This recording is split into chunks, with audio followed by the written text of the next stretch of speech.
The South China Sea is a crucial artery for global trade, serving as one of the busiest maritime highways on the planet. Every year, trillions of dollars worth of goods, ranging from electronics and automobiles to oil and agricultural products, move through these waters, connecting the economies of Asia, Europe, and beyond. But it's not just about shipping. The South China Sea is also a hotspot for natural resources, teeming with fish that support millions of livelihoods, and home to vast reserves of oil and gas beneath its seabed, resources that are increasingly vital as regional economies grow.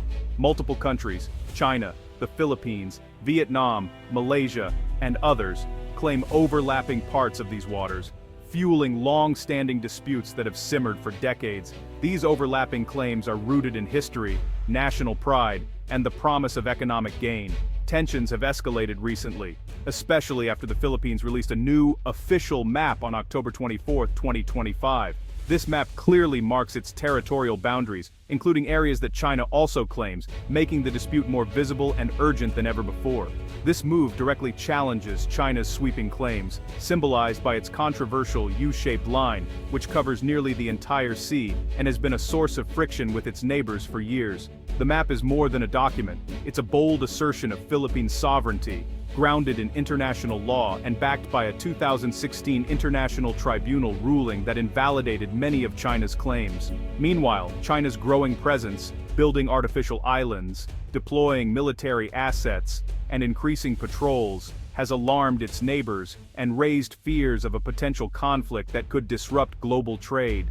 The Philippines' new map is a public response to Beijing's assertiveness, signaling a shift from quiet diplomacy to open defiance. Manila is making it clear that it will not back down in defending its maritime rights.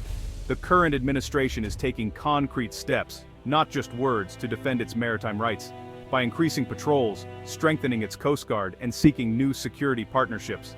This strategy aims to rally international support for a rules-based order in the region, appealing to allies and the global community to uphold freedom of navigation and respect for international law. By clarifying its claims, the Philippines hopes to encourage other nations to stand with it, fostering unity among Southeast Asian countries and beyond, in the face of growing pressure. The stakes are high: control over vital sea lanes, access to rich fisheries, and the potential for untapped energy resources.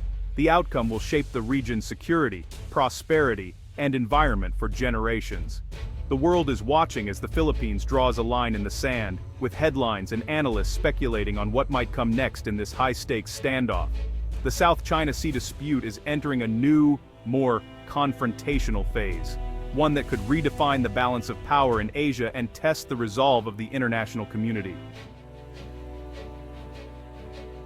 China's growing assertiveness in the region has pushed Asia-Pacific nations to fundamentally rethink their security strategies and forge a complex web of new alliances. The shifting balance of power is prompting countries to look beyond traditional partnerships, seeking broader coalitions to safeguard their interests and maintain stability.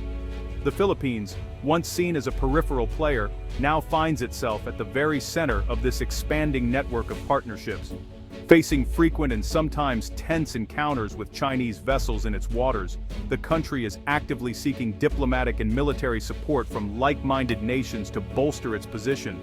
The United States has reaffirmed its long-standing defense commitment to the Philippines, but the scope of cooperation now extends much further. Japan, Australia, India, and South Korea have all joined in, creating a diverse coalition that brings together economic powerhouses and regional stakeholders.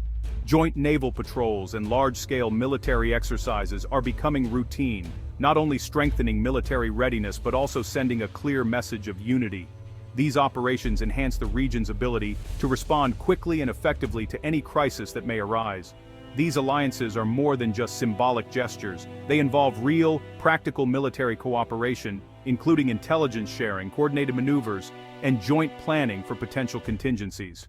The overarching goal is clear: to keep international waters open for all, ensure freedom of navigation, and deter any unilateral actions that could threaten peace or disrupt vital shipping lanes. This strategic realignment signals a collective stand against challenges to regional peace and stability, demonstrating that no single nation can dominate the region without facing unified resistance. For smaller nations like the Philippines, these alliances provide crucial backing, giving them the confidence and resources needed to resist pressure from larger, more powerful neighbors. The disputes in the South China Sea are now seen as a test of international rules and norms, not merely local quarrels. The world is watching how these issues are resolved as they set precedents for global maritime conduct. The message to China is clear. Its actions are under intense global scrutiny, and any attempts to alter the status quo unilaterally will be met with diplomatic and strategic pushback. This united front is gradually shifting the balance of power in the South China Sea, making it increasingly difficult for any one nation to act without consequence. Regional security is being redefined by unprecedented levels of cooperation and shared resolve, laying the groundwork for a more stable and secure Asia-Pacific future. In a bold and highly publicized move, China has released its own updated map in direct response to recent actions by the Philippines. This new map, presented at a government press conference and widely broadcasted, signals a significant escalation in the ongoing maritime dispute.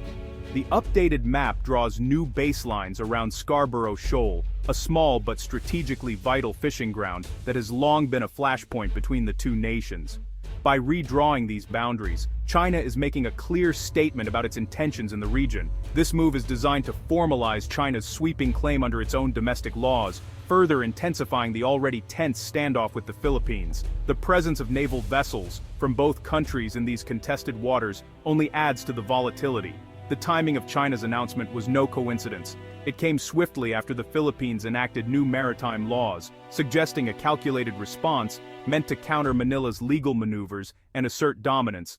Each side's actions have triggered a cycle of escalation, with every new law or map making compromise increasingly difficult. The back and forth has created a diplomatic deadlock, raising the stakes for both countries. China's new baselines are a legal maneuver intended to reinforce its control over disputed waters, even though these claims are not recognized by most of the international community. Legal experts warn that such moves could set dangerous precedents.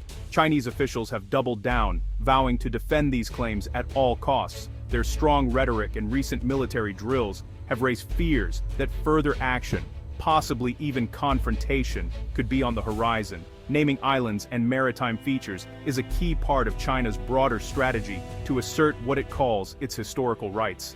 By officially naming these areas, China aims to legitimize its claims both at home and abroad. The establishment of these new baselines is one of the most provocative steps China has taken yet, putting the Philippines in a difficult position and forcing Manila to consider its next move carefully. The world is watching closely as Manila and its allies weigh their options. Regional powers and global stakeholders are concerned about the potential for conflict and the broader implications for international law. The legal and political battle over the South China Sea is heating up, with no clear resolution in sight. As tensions rise, the stakes for peace and stability in the region have never been higher. The Philippines swiftly condemned China's new map, calling it a violation of sovereignty and international law. Scarborough Shoal lies well within the Philippines' exclusive economic zone, as defined by UNCLOS. Manila's protest signals it won't accept China's claims and will defend its rights through legal and diplomatic means. The 2016 Hague arbitration ruling overwhelmingly favored the Philippines, declaring China's sweeping claims baseless. This ruling is the cornerstone of the Philippines' legal position, even as China rejects it. The dispute centers on international law versus historical claims. The Philippines insists on a peaceful, rules-based solution. China's refusal to accept the ruling remains a major obstacle. The legal standoff continues to block real progress. The world looks to see if law or power will prevail. The conflict isn't just legal, it's playing out on the water. Confrontations between Chinese and Philippine ships are becoming more frequent and dangerous, especially near contested shoals. Chinese Coast Guard vessels have been accused of ramming Philippine boats and using water cannons, drawing international condemnation. The Philippines says these actions endanger its sailors and fishermen. China claims it's enforcing its own laws. Both sides accuse each other of provocation, fueling a volatile standoff. The risk of miscalculation is high, with both nations sending more robust patrols. Even a minor incident could escalate, potentially drawing in allies. The high seas have become a flashpoint for regional tensions. The world watches nervously as the situation grows more perilous. The Philippines isn't facing China alone. Regional powers are stepping up. Japan has provided new patrol vessels and is negotiating a defense pact for joint training. Australia is conducting joint patrols and military exercises with the Philippines, signaling deeper commitment. India has supplied advanced BrahMos missiles, boosting the Philippines' deterrence. These partnerships reflect shared concerns about China's actions. Support goes beyond hardware. Diplomatic and political backing is growing. Like-minded nations are coordinating to uphold a free and open order. This collective approach helps balance China's power and deters coercion. The stability of the South China Sea is now a shared regional priority.